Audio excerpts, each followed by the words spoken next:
What's up, everyone? Welcome back to another Fall Obsession podcast. My name is Sam Thrash. I'm your show host over here. Thank you guys for pressing play on another one of our episodes. My guest is Paige Roux. She is a nationally recognized firearms instructor. She has grown up in it. She lives and breathes it, does it full time. She also travels around the country for organizations like Turning Point USA, sharing some powerful messages about firearm safety, Second Amendment rights, talking about gun ownership and all that kind of stuff with a new, younger, and influenceable generation. I invited Paige on the show not just to talk about her own personal journey and her story and everything, but also to talk about just from a firearm ownership standpoint, from a learning to shoot standpoint, some things that people need to be mindful of, need to consider, how she is able to help people kind of break the ice and break through the traditional mold and find something that works specifically for them in these areas. We talk about all sorts of different topics and subjects under that umbrella, if you will. And then we also talk about some of her advocacy work that she is doing as well. This is a really great podcast for any gun owner, any passionate outdoorsman or woman out there, or just somebody who is trying to learn more and understand more about why it is important to own guns, your Second Amendment rights as an American, all that kind of stuff. It's a great episode. Hope you guys enjoy. Before we get to the conversation with Paige, I got to take care of a few housekeeping items real quick. First and foremost, this podcast is brought to you guys in partnership with our friends over at Hoot Camo. I love my Hoot gear, hunting it all the time. You guys need to check it out. There'll be a discount code for y'all later on in this podcast, so listen up for that.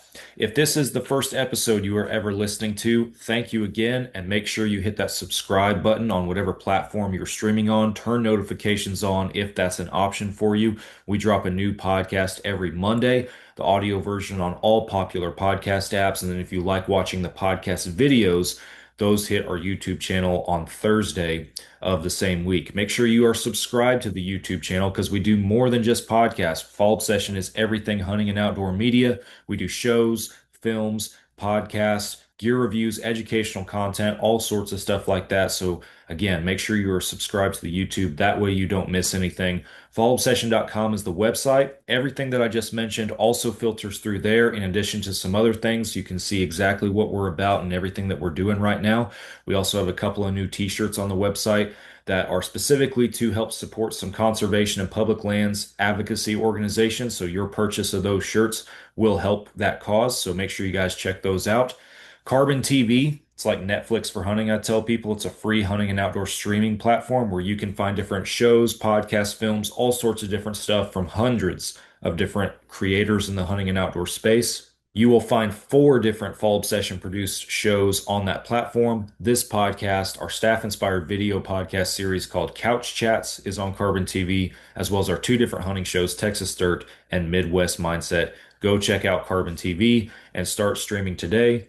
Finally, something new's come up here at Fall Obsession. We just opened the application process for our 2025 Veteran Hunt giveaway. We're giving away a whitetail hunt in West Virginia to one vet this fall in the 2025 hunting season. It could be you or a veteran that you know. Go to fallobsession.com/giveaway to learn more and to either apply or nominate someone else for this hunt.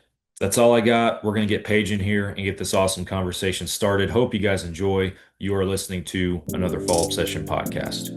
The power lies within that middle ground. Hunting transformed my life. I think you have to be built somewhat different. That Dale Brisby's a super puncher. It's hey, even... we need to get Pop-Tarts on the next Walmart order. I'm serious. Because to come into this country and stay dedicated to that, it was pretty awesome. If it's only for one, then you've done your job. We have to do what's right for the wildlife, and that's our responsibility as hunters. Fall Obsession Podcast. What's up, everybody? Welcome back to another Fall Obsession podcast episode. I'm Sam, hosting you guys, and my guest this week goes by the handle of Some Chick Who Shoots, but her name is Paige Roux. Welcome to Fall Obsession Podcast, Paige. Thanks for having me, Sam. Happy to have you. For our listeners, because we were just talking before we started about how I'm kind of getting some other guests from some different genres in the quote unquote outdoor world on the show. For our listeners who might not know who you are, give us a little bit of background on yourself, kind of where you're from, all that good stuff. So I am definitely in the women handgun. I'm a firearms instructor full time. But I always say I'm a girly girl that was raised in the gun industry. So my Okay. dad was law enforcement. We own 3 indoor shooting ranges in Phoenix, Arizona, called Shooters World, and that's how I got into it. Kind of COVID completely changed my life. I was going to school to be a wedding planner and switched, and I'm now a full-time firearms instructor, but I do everything like women empowerment is my main thing. So I train mostly women, new shooters, handgun, concealed carry. My Instagram is mostly like concealed carry fashion, getting that like bridge of people to be welcomed into the firearm and outdoor world. Uh, and then I also do some Second Amendment advocacy for Turning Point USA. So it's all of that. And then I just got married last year, and my husband is a avid hunter. I mean, lifetime hunter. So I'm actually going on my Coos hunt is next what is it, end of October. So Awesome. I'm kind of all over the place. Have you hunted it all up till then, or is that like going to be your first hunt? No, so he actually took me, we've been together for 4 years, and he took me our first year of dating. Uh, and we've done mostly coos in Arizona. And then we did one cow elk hunt. That was wild. But we actually, our honeymoon, we did a week-long hunt in Texas. Oh, no kidding. Yeah, we went to the tributary. Okay. Awesome. So we got black buck and gosh, what else did we get? Black buck, axis, oryx, scimitar. We had fun. Yeah, that's a So haul for sure. That's awesome. I love doing it. That's like our favorite thing to do together, which I can't complain about. I don't think he can either. No, not at all, for sure. So you gave us kind of a 30,000 foot view of who you are and everything that you're doing. I want to dive into some of those things that you mentioned and uh, starting at the beginning, because you talked about how you kind of grew up in a firearm world, so to speak. But at what point did it change from just being firearms are a part of your life personally or something that you're mindful and respectful of to you're now teaching and training others on how to do that?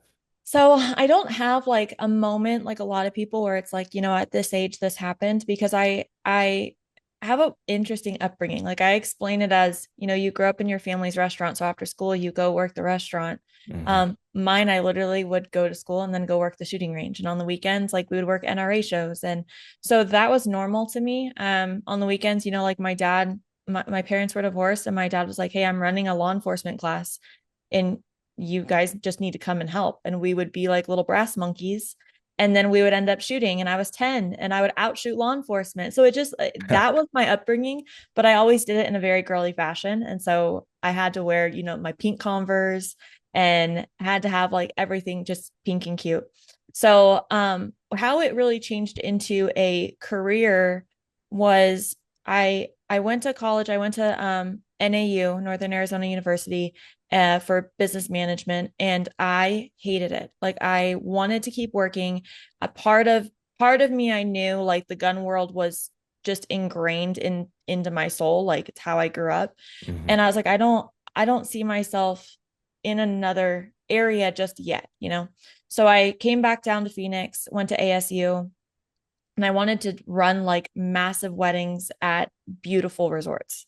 And so I was working at a resort at the time. And then I started my social media account, Some Chick Who Shoots, because on the weekends, I became an NRA certified instructor and just taught female classes on the weekends. Because again, that like, even though I was working on my future, I still kept going back to the range.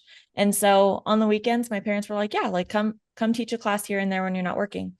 So I would teach, basic women's classes, their curriculum. And there was one, this was in 2018. There was one class where the women were like, hey, we need help with concealed carry and fashion. And I was like, all right, let me find a resource for you. So I went home and just searched the internet, and everything that I found, I ended up correcting or being like, why isn't there something here for outfits and trial and error? And there's really not, even in 2018 there really wasn't like a um almost like an avenue for women. It was like, if you want to conceal, you got to wear this. And I, being the stubborn human that I am, was like, nah, I'm not doing that. Yeah. So I created Some Chick Who Shoots overnight. Lots of wine was involved in my apartment. And I created Some Chick because in the wedding industry, I didn't want my name to be attached to firearms just in case of a professional issue. And so I was Some Chick. No one knew my real name for about 3 years. Um, and that was kind of that shift of like, okay, I'm going to see what this does. I had no intention of it being my job.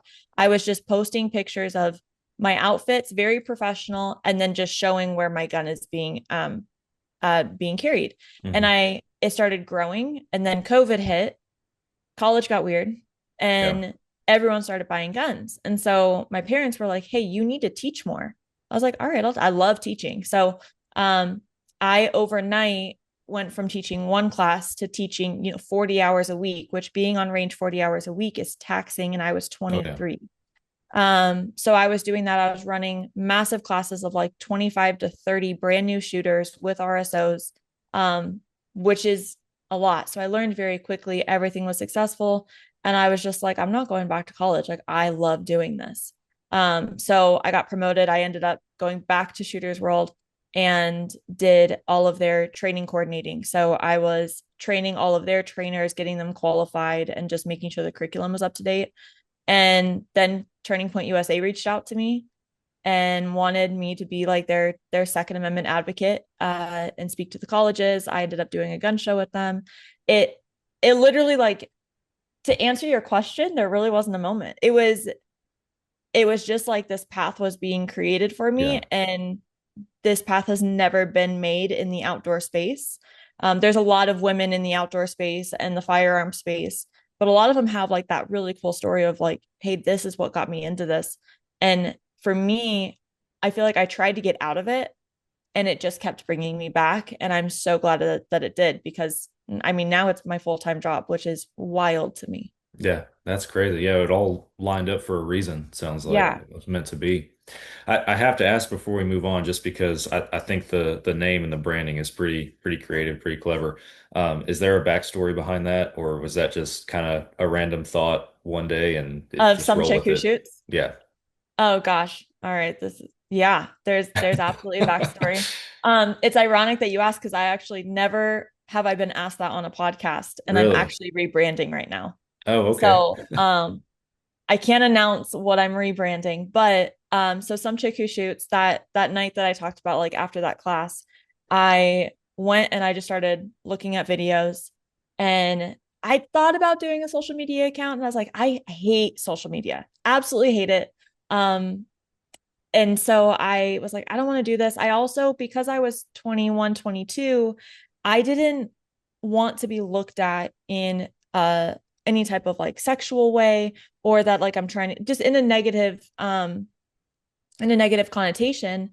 And so I was like, what do I do? How do I do this and be respected by my peers in the industry, on top of like growing my dad's legacy? Because my dad is Right. well respected in this industry. He's actually patented a lot of products for this industry and law enforcement and military. And so I was like, I don't want to be, Phil Rue's daughter who's just like posting on social media. I Mhm. wanted to make sure it was respectful of him as well. And so I finally, after watching those videos, I was like, all right, I'm just going to do this. And then I thought, what I remember sitting in my apartment, and it was like I was drinking boxed red wine. And I was like, what do I name myself? Am I just, I don't want to be like Paige Tactical. I didn't want to have anything tactical based, because I knew my audience at that Mhm. time. And so I was like, I was like talking to myself, and I was like, how do I introduce myself? And if someone asks like, what do you do? I just want to be like, I'm just a girl, like I'm just a chick who shoots. And I said chick a lot at that time. And I was like, I'm just some chick who shoots. And so that is truly how I made it. I think that was, gosh, 2018. What is that? 7 years ago. I wanted Some Chick also, I think, from a female perspective and a like vulnerability perspective. I think I used it a little bit as a shield, is what I'm learning, especially in my rebrand that I'm doing right now, is I kind of like took that fear of being looked at of like, who is she? And I just put it in my name to remove that that possibility of being looked at or talked about in a negative way of like, who does this girl think she is? It's Right. like, oh, I'm just some chick who shoots. And so I definitely, you not knowing it kind of subconsciously, because I did this on my own at the time. I have a team now, but I think I used it as kind of like a protection barrier against the gun world to just kind of see where I fit in at first.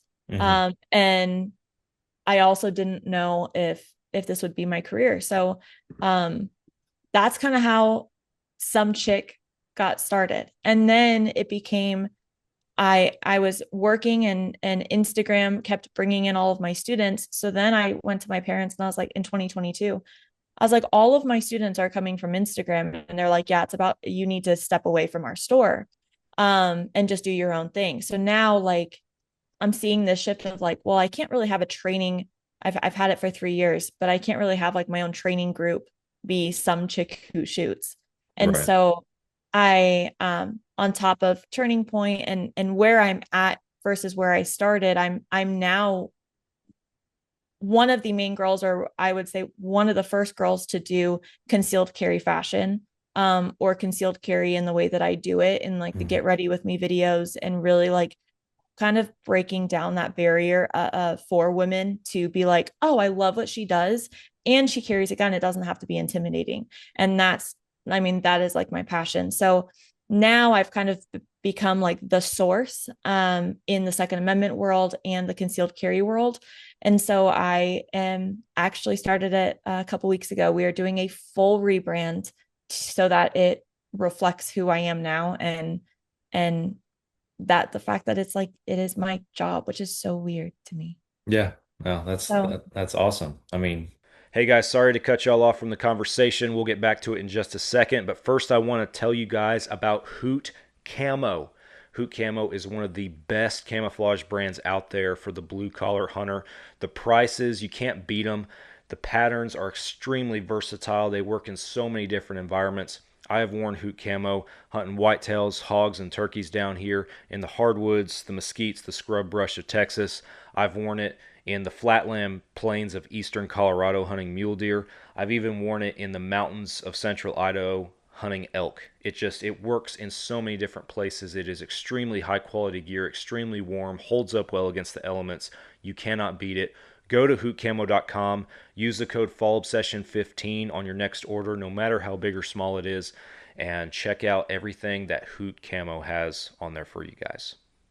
what's the old cliche saying, do what you love and you'll never work a day in your life type deal. So, and that's yeah, that's awesome. You're living the you'll dream. end up working every day of your life, Yeah, you will end up working very hard every single day with no breaks. but I you'll love it. understand Yeah. that. So yeah, it was just crazy. Like even when I started it, I was like, I'll end up. It was private, and then I was like, I'll shut it down once I get in, once I graduate and everything.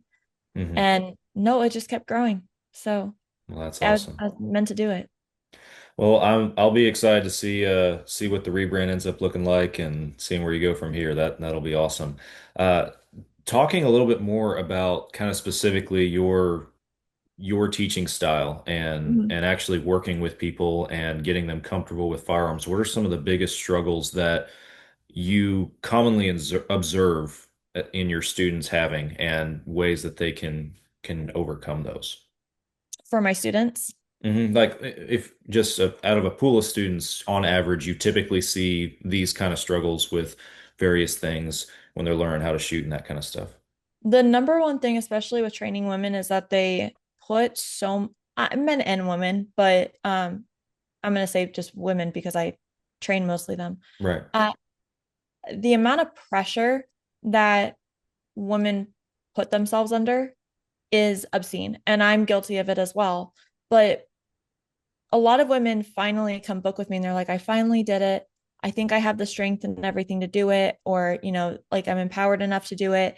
And I'm like, yeah, I want you to start and just start. Um, when they train with me, they have this mentality of like, I gotta leave this like first session with Paige.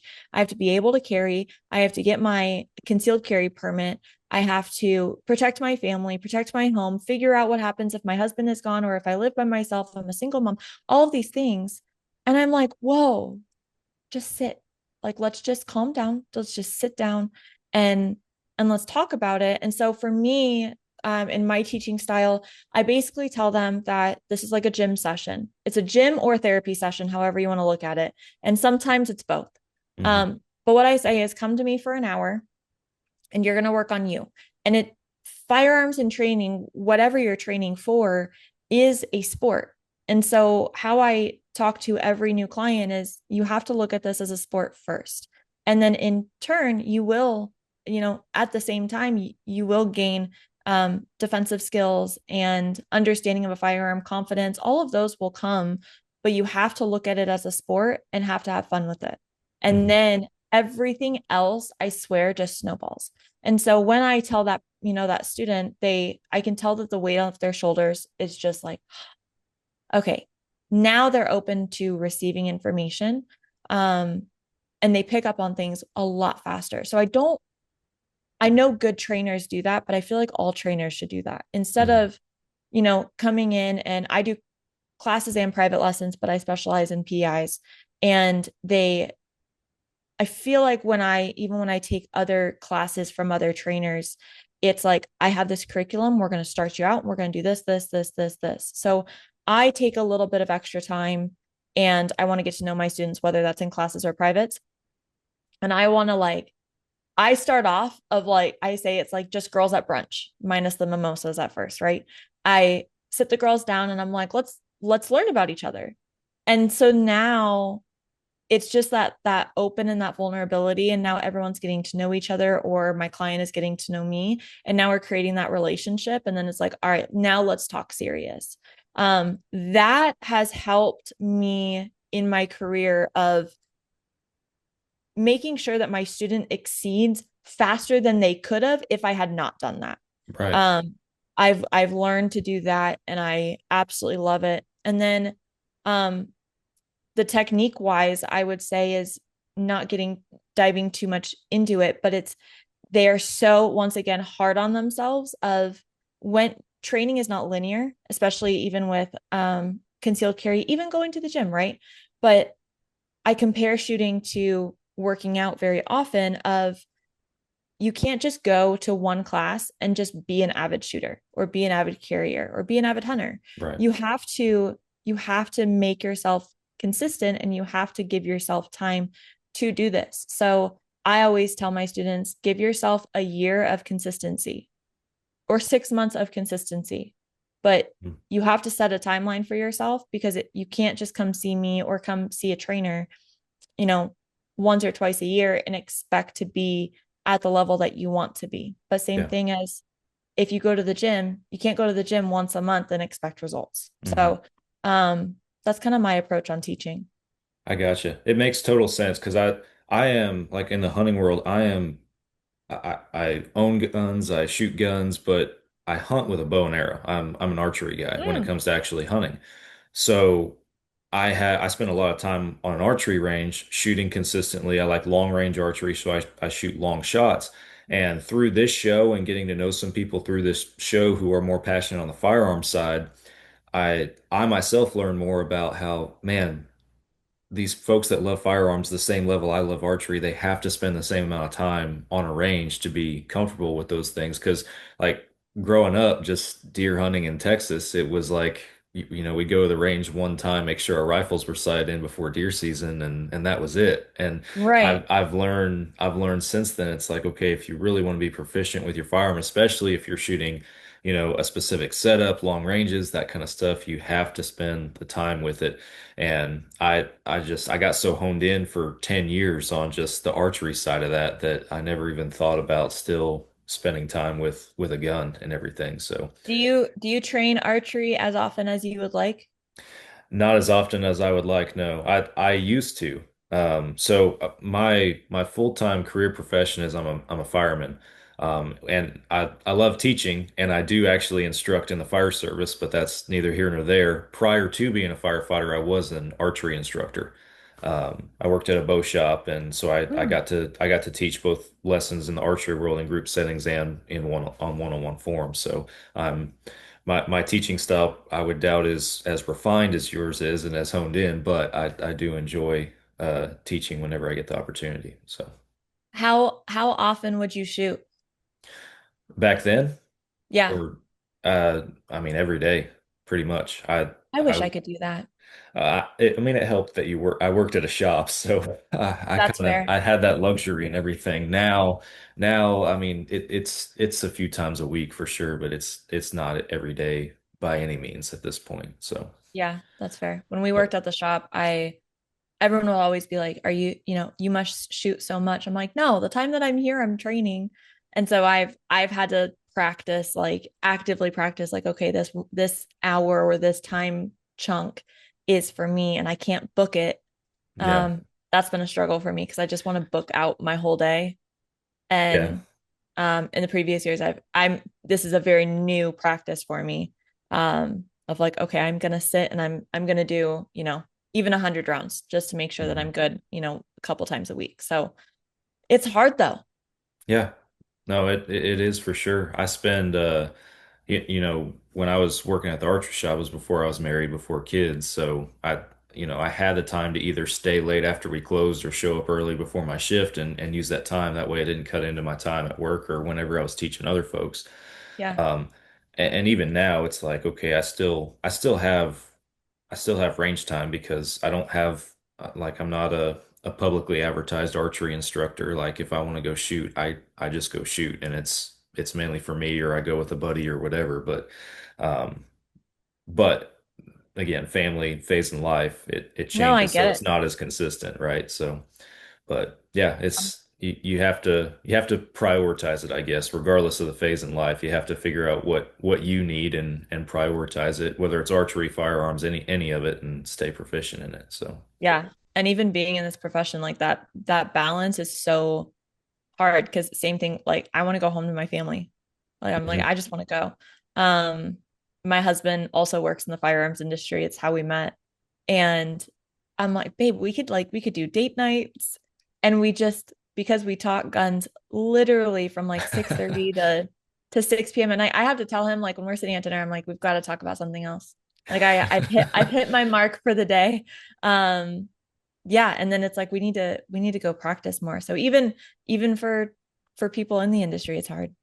Yeah, I think that's what people like outside looking in don't realize a lot of the time is that they look at you, for example, as somebody who's a firearms instructor, all this kind of stuff. They're like, oh man, she must shoot all the time, and they don't realize the struggle that it would be for that. I did a podcast last week with a guy who his company manufactures just hunting products and stuff, and he's like, Mhm. dude, after I started this company, he goes, I hardly get to hunt anymore.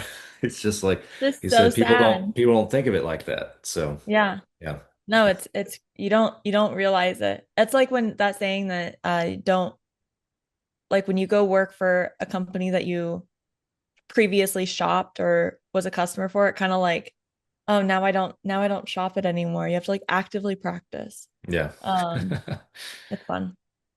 So what I'll shift gears a little bit. What is in your mind one of the best setups for concealed carry firearm round starting out? What does that look like for somebody who's just getting into it? Oh gosh. It's probably a broad question, It's a but very broad question. I'll try to break it down. When I get someone to start with a firearm, I always say, try before you buy. It's like a Mhm. very common phrase, right? Even at archery shops, you're able to try things out, right? Right. So I always say try before you buy. Um, I have a video on my Instagram and I explain vehicles or I explain guns like cars because my understanding of cars is that of like a fifth grader. So uh when I'm talking to people, they're like, explain it to me like a fifth grader. And I'm like, okay, I can do this comparison. So how I explain this of like what gun works for you is think of everyone's gone to shop for a car.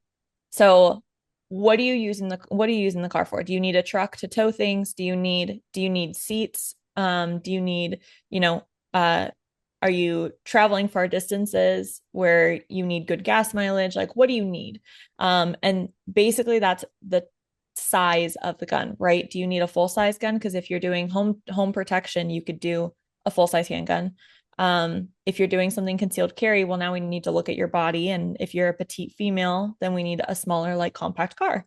And so, hey folks, if you guys are in the North Texas area like I am, then you need to go to Bear River Archery and Pro Shop in Van Alstyne, Texas. Justin and the guys up there have an incredible operation set up. They will take great care of you and all of your archery needs. They are the official bow shop in North Texas of Fall Obsession. I love going there, and I'm picky. If you guys know me, I am very selective on who I let work on my bow. I will let Justin work on my bow. They do great stuff. Check out Bear River Archery and let them know that Fall Obsession sent you. I explain it like that. And then I say, what kind of gas do you want? What kind of ammo do you want? 9mm is obviously the most common. I also am an advocate for 380, which a lot of people aren't. They say, if you like a 380, move up to a 9mm because they're very similar. But the 380s that are coming out, it's a smaller selection of firearm, but they are lovely. So I always say 380 or 9mm is the type of gas that you would take. Gotcha. And then, any of the bells and whistles or round capacity, how many rounds do you want? And that depends on, if you're most men like to carry an extra magazine, but they also have the ability to, where a lot of women don't. And I personally don't carry an extra magazine. So round capacity is important to me, meaning that I don't want to carry a small gun with only like 5 or 6 rounds. I want to carry a gun that is similar in size, but is engineered to have the capacity for like 15 rounds. So that's the questions that I ask. And then I kind of dwindle them down. And I think of it as like a platter, right? We try things out. So the most common guns that I would say my students try and like are the FN Reflex, which FN is getting, people sleep on FN. FN is known for like the SCAR, right? Mhm. Right, more rifle style guns. But they have a pistol line, and the Reflex is incredible. So I love the Reflex. It carries 10 rounds. The Reflex XL came out this year, and that one now carries 15. So I actually carry that one full time now, and it is so comfortable. I love, love, love that gun. Another popular one is going to be the Sig Sauer 365. And the 365 comes in like, think of, like your truck, and then all the EXL or the things at the end is the trim The or the trims, package. yeah. Yeah, the package type, the trim. So same thing. So we have the Sig Sauer 365, but then they have the X, the XL, the XL Comp, the Rose Edition, which is, based around women. So that one is incredibly popular depending on what size. And the main difference of the 365 series is going to be mostly the grip size. That one's really popular. The Smith & Wesson Shield Plus is incredibly popular. Glock. Honestly, I haven't had a lot of people like love Glock recently. It used to be the go-to because they were one of the main ones with concealed carry. But the Glock 43 and the Glock 43X, those are like the main ones that I have people try, and then we kind of go from there. As far as concealed carry, like equipment, that's a whole nother beast of that gets really off into the weeds on not just what functionally works for you, but what you visually like as well. So at least clothing. thinking from a lady's standpoint. Yeah. So for me right now, I carry a 360, or I'm sorry, a FN Reflex XL, like I said, and I carry it in a fanny pack. So I actually partnered with Marsupial Gear, which is they do hunting equipment. And Marsupial Gear, we did a concealed carry fanny pack, and I made it look like a Lululemon bag because I wanted it to be as subtle as possible. Like I didn't want it to look tactical. Right. But the bag has a front zipper, and then they actually have a spot for a gun. And so I've had a lot of women love that because if you want to carry a little bit of a larger gun, you can put it in the bag. It's technically an off body carry, but you can carry it, like a standard crossbody that every person does now, even guys do. My husband carries one. And the gun is in a safe spot. So if you have kids, like you're not worried as much about, your kids getting into it or the gun falling into your purse, and then your ability to retrieve it is still incredibly fast because you'll have the bag physically on you versus carrying in a purse. So that was another thing that I've done in my career, is just I again like bringing that bridge together of people who support guns but don't do it as actively as they should, and I want to bring them over into that like activism side of like, hey, no, this is part of your life, like let's make this part of your daily and your family routine, but let's do it in a way that fits your life versus I think the old mentality is like you change your life and your habits in order to fit this tool, the gun. And I disagree with that. Yeah, I think it's 2025. We can create products and plans and and systems to fit other, everyone's lifestyle, rather than the other way around. I agree with that. I think that if you're trying to bring something from the outside in, or excuse me, let me rephrase that. If you're trying to adapt your, like you've put it, your lifestyle around, okay, now I got to carry this thing, or I want to carry this thing, it's just speaking from my own experience, becomes a little cumbersome. And eventually you start getting annoyed by it. And I've been guilty of just leaving the gun in the truck or whatever Yeah, when I go in because I'm like, it's uncomfortable. I don't, and I just didn't have a good holster at the time. It's like, I don't want to carry it right now. I'm running real quick. Let me just leave it in the truck. I'm not worried about it. exactly. And of course, being the way that our world is, that's going to be the one time when you might actually need it. So you don't Exactly. want to take that chance. I have students who are like, oh, well, I don't carry when I go out of town. I'm like, but things are more likely to happen if you go out of town. Or I don't, like you said, like I just leave it in my truck because it's not comfortable. And when before I even started my Instagram, I would hear these instructors and they would say, well, you need to. And there was no like adaptability. I was like, what? But if that doesn't work for them, like at my creative mind, I'm like, let's figure out a way for it to work for them. And so um same reason I do on my Instagram, I do these get ready with me videos, which for women who are listening, it's incredibly popular, right? Like when I'm scrolling, I want to see like what women are wearing and what outfit they put together for fall or for Christmas.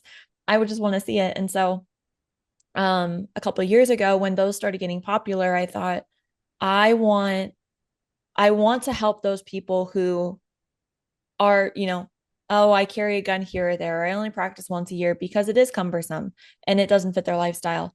And so I love being like, how can I reach those people in a creative way and not feel like I'm just like selling them on it. I just want to expose them to it.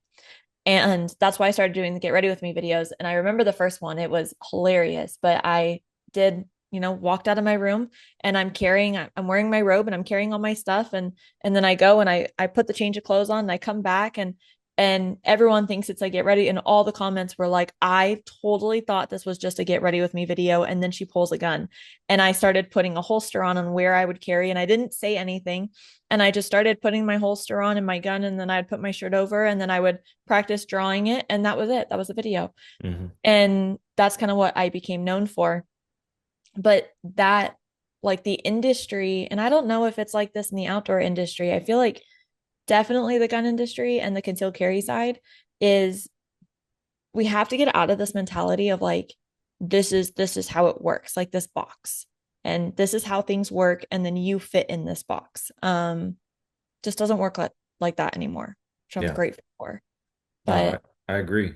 And to your point, like you just said, it's 2025. We can be creative with it. We can find a way to make that box fit a little bit better. So yeah. um yeah, I don't know. And I don't know, the hunting side, I feel like you guys are definitely more traditional, like the concealed, and there's not a lot of, and correct me if I'm wrong, but I don't feel like there's like a lot of ways to, like, is it just this is how it is? Because you obviously have hunting no, rules and there's definitely like just from a standpoint of gear and how you outfit yourself and everything. Like I mean, I would say it's comparable in our own way as far as okay. there is so many options out there for different people, for men, for women, and all this kind of stuff. Kind of the same deal. Like in the last 10 years ish, there's been a big push for these products and everything in the industry that work more exclusively for the female hunter and Mhm. everything, which has been a good thing. We've had guests over time on this show talking about some of those advancements and that kind of stuff, and I think it's a great thing. But I mean, I could list probably just off the top of my head, 12 or 20 things that just are those little intricacies where I've been like, there's got to be a better way to do this, and sure enough, there is somebody who has invented a better way to do this that better fits my needs. So, yeah, I would say it's comparable to what you're saying from the firearm side. So. Yeah. Okay, fair. And I'm new on the hunting side, so I'm still trying to figure it out. Um, the amount of like layers and stuff that I wear and the I bring a heated vest everywhere that I go, so that's like a life Hmm. changer for me. But Oh yeah. um, huh. Does your wife hunt with you? She has a little bit, not a lot. We're hoping to get her out there again a little bit more this year. So Cool. we'll see. But yeah, even with clothing and stuff, like I've had to figure out the layers and managing all that kind of stuff, like you said, because like growing up, I just remember if you got cold, I'd walk out looking like the Michelin Man, just Mm-hmm. wearing all this stuff and you can barely move. And Like a Christmas um, story. yeah, exactly. And there, Yeah. no, there's a smarter and better way to do that. It might be a little bit of an investment to some extent, but it's worth it. So now Yeah. you were talking about concealed carry option and everything. It made me think of a story with my wife. I don't think I've ever had a context to share it on the podcast before, but it we were on an anniversary trip and she had gone around to some shop. She was looking for a new concealed carry purse, and she previously had carried a Glock 19 is what she was Okay. carrying, and she found one that she really liked. She went back to the store, she bought it, but she never checked to see if her gun would fit in there, and Mm-hmm. it didn't. So she came back to the room and is swapping all the stuff into this purse that she just bought, and the gun wouldn't fit, and she was frustrated about it because she was like, "I'm not taking the purse back. You're just gonna have to buy me another gun." And I'm looking around like That that is that girl math to a that T. does not sound like a problem to me. I'm okay with that. That's fair. So so we did. We came home from the trip and went and bought her another gun. So Love it. Oh, that's awesome. Good for your wife. Well, and yeah. good for you for buying her another gun. I I she had to twist my arm a lot for that for sure. Yes. Seems like it. Yeah. Um, yeah, the concealed carry side and like it's that process that I love removing is like the amount of holsters out there and equipment and people who finally find a concealed carry setup that they like always have a bin of holsters that did not work. And Hmm. that's a crazy large investment. Hey guys, Trophy Edits is a Fall Obsession podcast partner. We all have mounts on our walls that represent a significant moment, a significant harvest in the woods for each and every one of us, and photographs can do the same. I'm sure you guys have pictures from years past, hunting with loved ones or being in the woods with family and friends that also represent those big moments. And what Trophy Edits does is they showcase those moments for you guys, just absolutely make your pictures explode and to the level that you guys can put them on the wall and also have that memory forever represented in your home, your office, your man cave, whatever it might be. Give Trophy Edits a chance to do the work for you guys. And again, they make those pictures just absolutely awesome with their professional team of editors. So go to Trophy Edits website. The link is in the podcast description. That lets them know that you guys came from us, and use the code FALLOBSESSION at checkout to save you guys some money.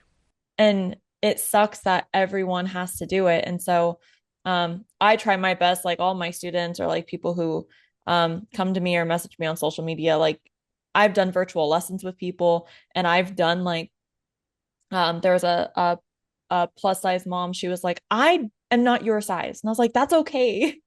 And we talked for about an hour online and she's like, help me figure this out. So I sent her a bunch of holsters and we talked about it on a Zoom call and figured out, what works for her and why it works for her and just having that conversation. Obviously not everyone can do that, but it sucks having to buy all of these different holsters that you think will work, and a fraction of them actually do. And then you're stuck with all those holsters. You're just like, all right, now what do I do with this? Because it's past the return date. Sometimes they don't have a return, or some you've waited 6 weeks for, which is stupid. I don't know why holster companies cannot figure out how to ship something faster than 6 weeks. Yeah. There's one holster company that I work with, and they are 3 days confirmed. They're lovely. But yeah, What company is that? We're not affiliated with any, so you can say it freely on here. I'm curious. it's Eclipse Holsters. Clips So, holsters. yep, Eclipse Holsters. They're out of Virginia. I've worked with them, gosh, since 2019. They actually helped me design the Velcro holster that goes into my concealed carry belt bag that I talked about. So that it is completely safe, the gun inside the bag, and it doesn't move around. But they are, I kid you not, incredible. And they are outselling a lot of these very well-known holster brands because, one, the quality is there. She has a ton of patterns for, you can do American flags, you can do custom patterns. They a lot of like girly ones, but you can customize your holster, which is super fun. And then the attachments that they have, but then she has a 3 business day shipping guarantee. So it'll ship 3 business days after you order. So I always get it either that same week or the following week. And then they have a lifetime warranty as well. Awesome. So if it breaks in Arizona, it gets crazy hot here. So a lot of people will like leave their holster in the car or something, and it'll actually deform.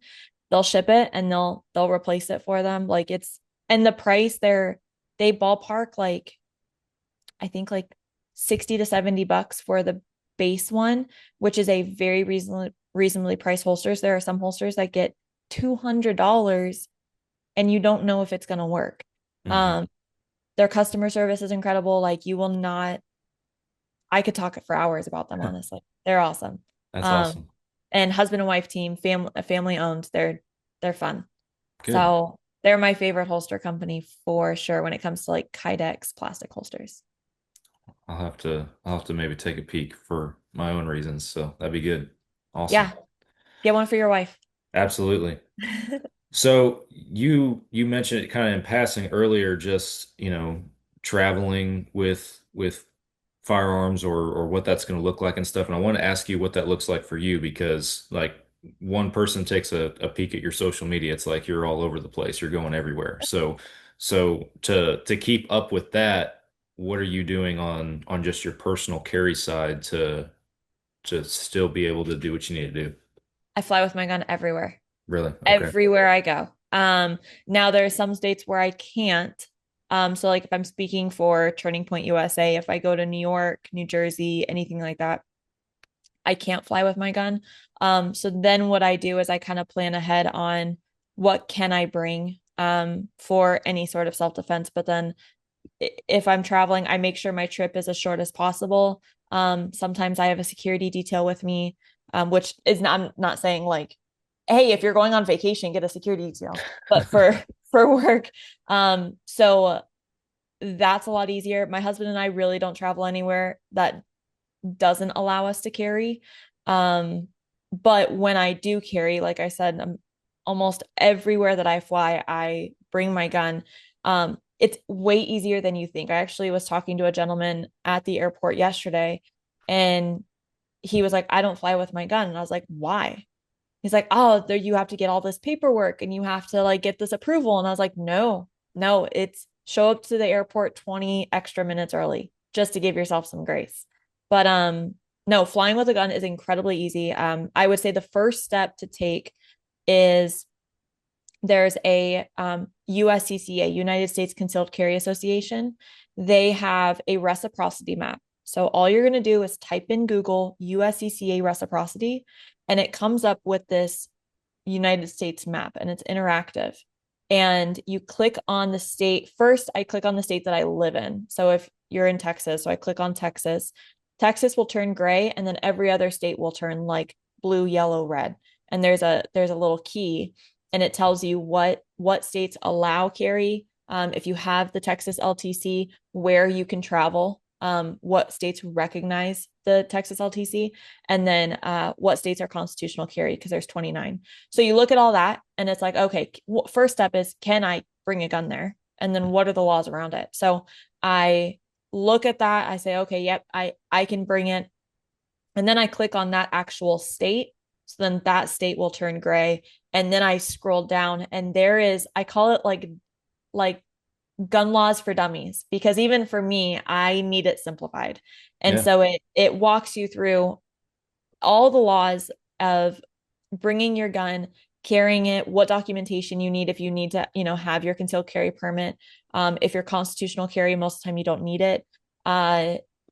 What you legally can do, like if you need to protect yourself, because state laws are different and a lot of people don't realize that in the self-defense side. So what can you do? You need to be, prepare yourself mentally for that. Right. Round capacity, ammunition restrictions, like depending on what state you go to. So all of that, I read up on it. And then the flying side is super easy. Like you unload your gun, you put it in a lockable case, you put your ammo separate in a box, you close it up, you go to the ticket agent, you say, I'm declaring a gun. And they go, cool. And you sign a little piece of paper, they run it through TSA, and then that is like the extent of flying with your gun. Wow. I have videos online on my YouTube and on my social media. It's a lot simpler than you think. And I've had girls who say, I'm never flying with a gun, like I'm terrified. And they finally do it. And they were like, that was way easier than I thought. And now you have peace of mind of being in your hotel room and traveling, because that is my biggest thing. Like when I fly by myself, if I can't bring my gun, I'm like, I am getting in that state and out of that state as fast as I can, because one, I mean, the country is just wild right now. Mm-hmm. And with everything going on and the evil in this world, I get in and I get out. So, but it's a lot easier than you think. Good to know, for sure. Mm-hmm. And I would encourage anybody, like you just mentioned, you plug those videos and stuff, go check them out if anybody listening to this thing is curious on learning more about that. That's awesome. I'm gonna keep the ball rolling because I know we're getting closer on our time, but I did want to ask you about some of the other areas that you're active in, more specifically the Turning Point USA, because that and maybe the American Air Gunner show that might be where some people also are seeing you right now, but specifically the Turning Point, um, your involvement with that and what your message is as you're traveling around and advocating for the Second Amendment for them. So during the school semesters, I'm definitely busy with Turning Point. Like I said, I'm a Second Amendment contributor. So I think there's like 20 of us contributors now, and then they have ambassadors. As contributors are like we're their go-to for speeches, speaking, and any of the advocacy side. So I started working with them in 2021. I actually have a gun show with them. There's 2 seasons and it's on Real America's Voice. We did like a reality TV show. So that was part of like kind of exposing people to the gun world in a soft way. But during the school year, I speak to the college chapters. So you can have a Turning Point USA college or high school chapter, and then they invite speakers to come. I'm actually starting at the beginning of 2025, they had me start doing range events for colleges, which was so much fun. That's So awesome. we started it in Phoenix at my range, and we did a full auto shoot. So I let these students, I talk about the difference, the assault weapons ban, which is fake, but I talk about that bill in 2021. And I said, this is a semi-auto and this is a full auto, and I'm going to have you shoot the difference. And their faces, I ran 75 students in an hour on full auto. And it's my favorite event. I have another one coming up November 5th. And so we start doing events like that. I have another event in North Carolina at the end of October to go over. Sometimes I talk about just like the firearm safety aspect, and understanding what a gun does, and kind of the technique of it. But it's more of experience based. And then I also, if I'm just doing speaking events, every semester I change what I talk about. So sometimes it's bills, sometimes it's events that are going on, and how it affects them, because some schools are very conservative and some schools are very liberal. So, you know, just recently I went to Belmont University in Nashville, Tennessee, just at the college, and I thought being in Tennessee, it was going to be a very conservative school. I've learned previously not to assume and just I show up and I say, hey, how pro and anti are you guys? And they're like, this is a very liberal school. So I was like, okay. So this speech that I have going on now is definitely like in light of Charlie's assassination. I angled it of the responsibility of this new generation to understand firearms, because firearms, hunting, all of that, the outdoor world is a traditionalist um uh uh like ideology. So so this newer generation though does not value tradition, but we're forcing them to value tradition, and they're like, no, we're non-traditionalists. So same thing of like, how do you adapt? Like my goal is to get people, this new generation, to understand the Second Amendment. So how do I do that, and how do I reach them? And so mine is just understanding the Second Amendment, that it's not just for a militia. So I actually break down the Second Amendment and like, you know, what the founding fathers argued about. I briefly discuss that, and then I discuss some of the misconceptions, like, you know, guns. The U.S. has the most gun deaths in the world. And then Charlie Kirk has a quote going around that's completely out of context of uh, something about the Second Amendment is important and there will be some gun deaths in order to have liberties. And people are completely taking it out of context. And so I actually read the full context and we dissect it and we talk about it. And then we have, you know, discussions. And so, I mean, when I was in Tennessee, like I had people who did not agree with me. And so I have to, you know, we have that discussion of what are the issues, because now we're just creating dialogue and conversation.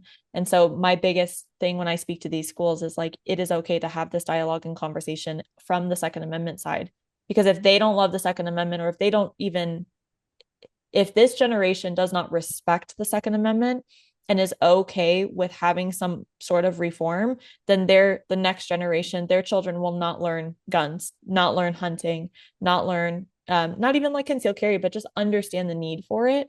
And that now, and we're already seeing it, there's going to be a generational decline of, well, the Second Amendment is probably going to go away, or hunting is going to go away. And so that is like really what I'm focusing on when I speak to these schools. But I would say with Charlie's assassination, it was really cool because I had this semester booked already. I speak to like 6 or 7 schools a semester, and half of them were range events. And so I went to headquarters the week that Charlie died, and I was like, where are we at? I completely understand if you guys are trying to, like, if you guys need to put a hold on me speaking because it's a sensitive topic. And they said, oh, no, no, book more, like, Awesome. keep going. Yeah. And so I thought that was really powerful turning point, that they were like, no, we're not stopping. Like Charlie would not have won that.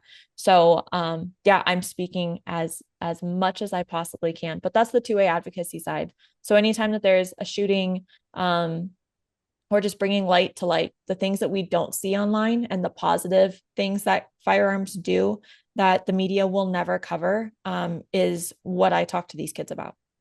That's awesome.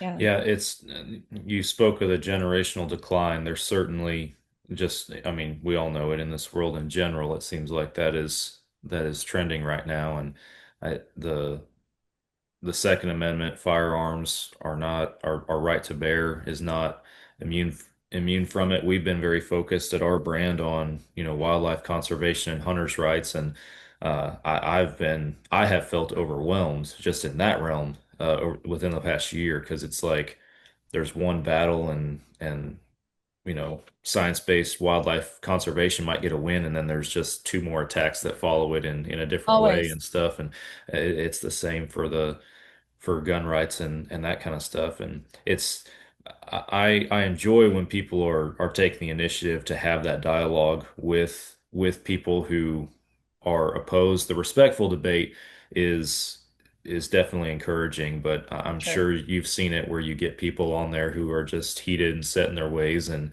they won't take anything but their opinion for, Yep.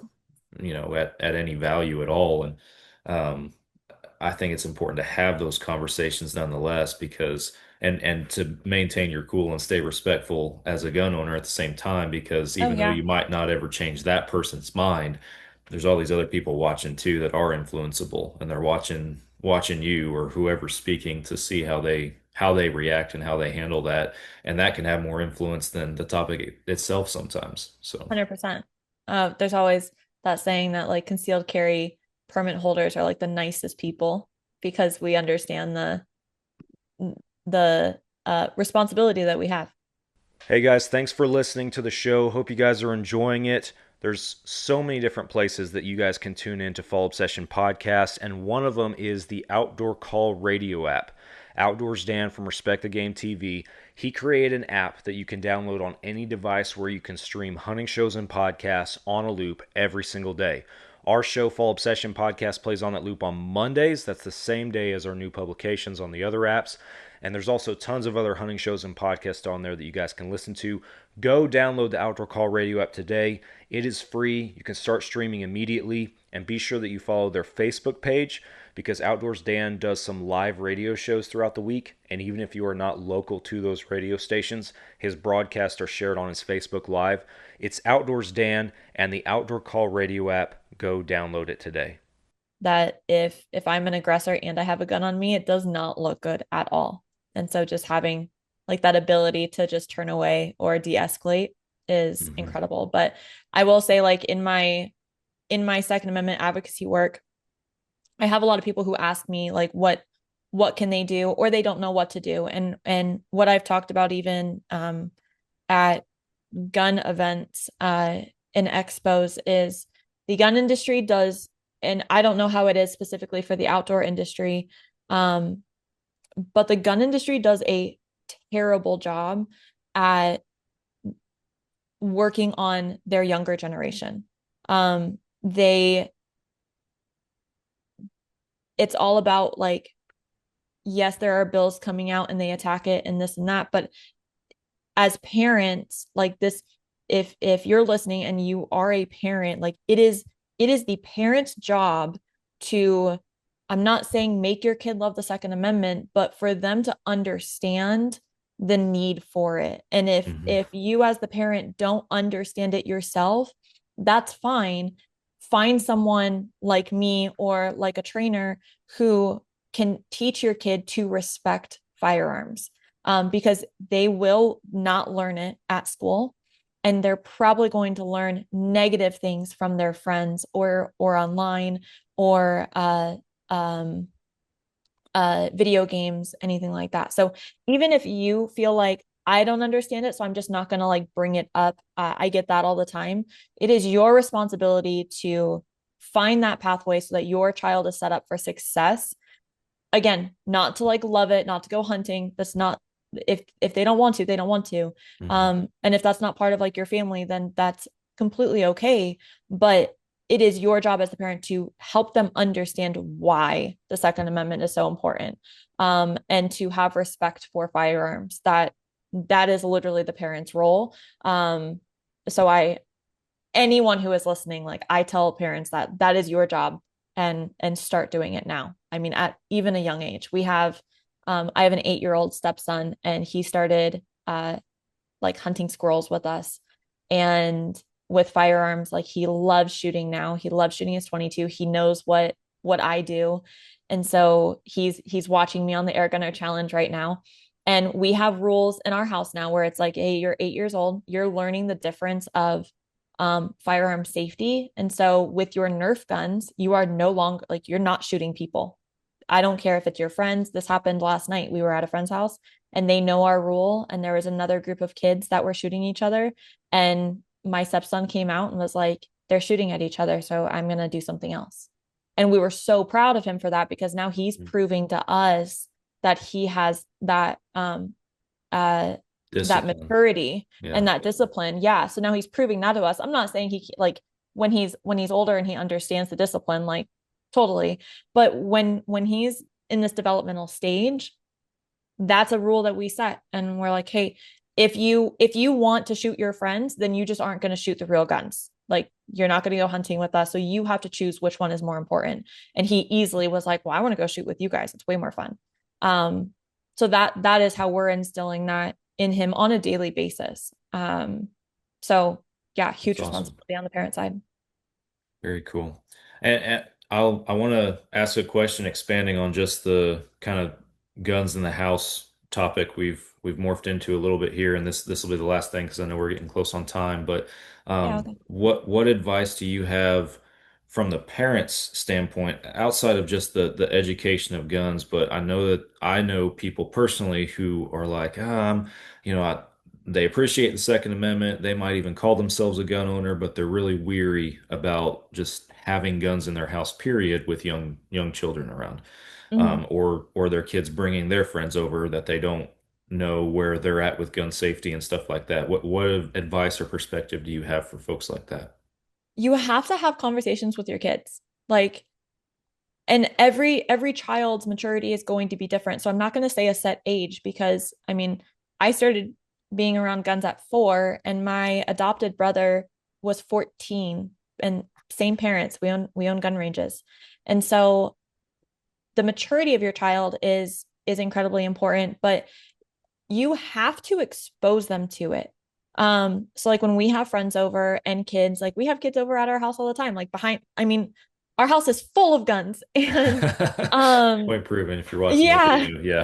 Yeah.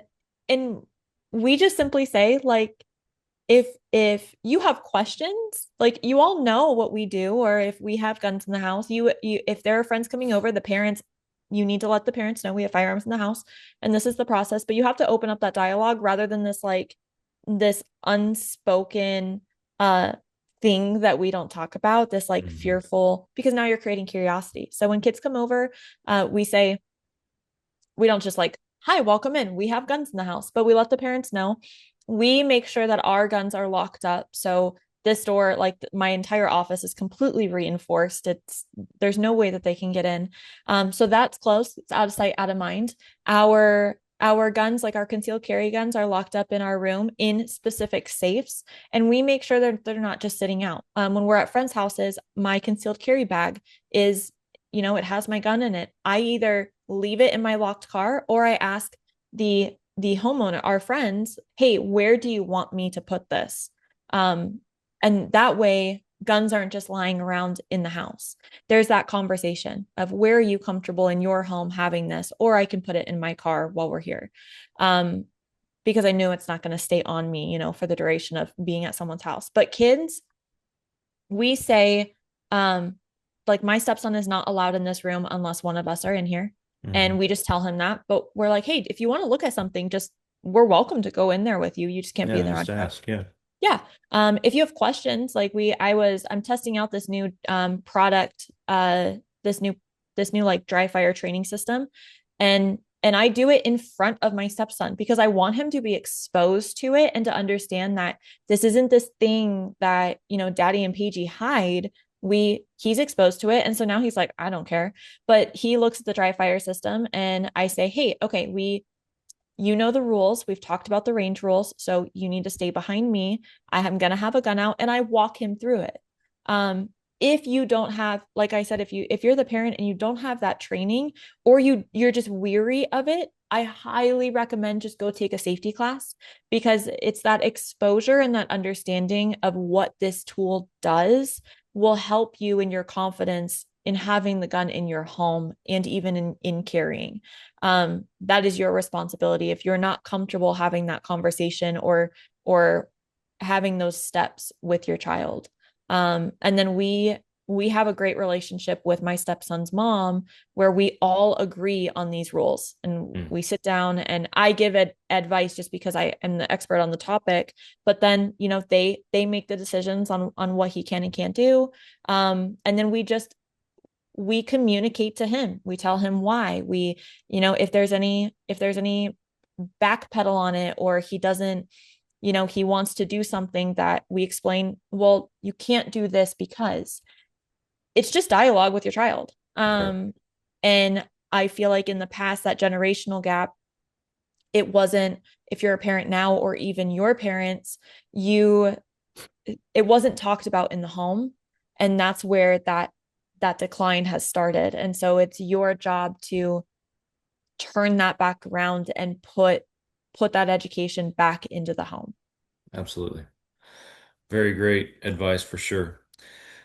Well, it is a lot, but it's necessary. It is necessary and something that everybody needs to be mindful of, because that's the foundation. That's where it all starts right there. So yeah. Well, I definitely could keep chatting for a while, but I want to be respectful of your time and everything. So before we wrap it up, Paige, just tell folks where they can find you if they're interested in just following along, learning more. Maybe they want to see where you're going to be coming up, and if they might have the opportunity to take a class, where can they find all that? So I am right now somechickwhoshoots.com. My Instagram is just somechickwhoshoots.